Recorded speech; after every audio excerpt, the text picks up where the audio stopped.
سکتا تھا رات کے سمے ابن زیاد کوفہ کے اندر داخل ہوا جازی لباس پہن کر تاکہ لوگ پہچان نہ سکیں.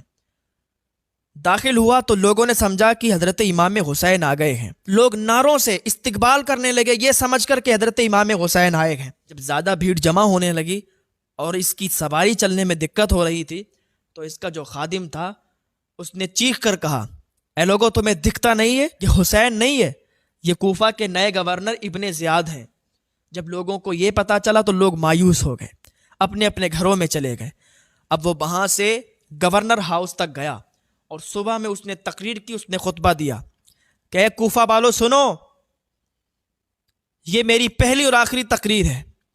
اس کے بعد میں تم سے کوئی خطاب نہیں کروں گا ڈائریکٹ تمہاری گردنیں اڑاؤں گا.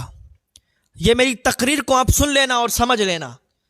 جو لوگ ہمارا ساتھ دیں گے وہ بچ جائیں گے جو حسین کا ساتھ دیں گے وہ مر جائیں گے. اگر کسی نے مسلم بن عقیل کو اپنے گھر میں رکھا یا مسلم بن عقیل کے ہاتھ پر بیعت کی امام حسین کی اس کا سر ہوگا اور میری تلوار ہوگی. ہم اپنی تلوار سے اس کی گردن کو کاٹ دیں گے اس کو جان سے مار دیں گے تحت ایک کر دیں گے. اگر تم اپنی بیویوں کو بیوہ کرنا چاہتے ہو اگر تم اپنے بچوں کو یتیم کرنا چاہتے ہو تو تم مسلم بن عقیل کا ساتھ دینا. اگر تمہارے اندر یہ طاقت اور ہمت ہے تو مسلم بن عقیل کا ساتھ دینا. اگر تم میرا ساتھ دو گے تو بچے رہو گے اور مسلم بن عقیل کو اپنے گھر سے باہر کر دو گے ان کی بیعت توڑ دو گے تو تم بچے رہو گے. اگر تم نے ان کا ساتھ دیا تو تم مر جاؤ گے اور تمہاری گردنیں کاٹ کر تمہارے گھروں کے دروازے پر لٹکا دیا جائے گا. کوفہ والوں نے جب یہ اس کی تقریر سنی اس کا خطبہ سنا تو کوفہ والے پریشان ہو گئے ہلچل سی مچ گئی. چونکہ کوفہ والوں کے دل میں یہ پڑنے لگا کہ اگر ہم نے مسلم بن عقیل کا ساتھ دیا حسین کا ساتھ دیا تو یہ مجھے مار ڈالے گا اور ہمیں نہیں ہمارے پورے پریوار کو مار ڈالے گا.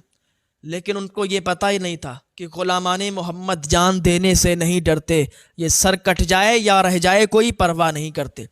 جو حسین کے سچے عاشق ہوتے ہیں وہ کبھی بھی ان کا سر کٹیں یا رہیں وہ کوئی پرواہ نہیں کرتے. لیکن یہ حسین کے سچے عاشق تھے ہی نہیں.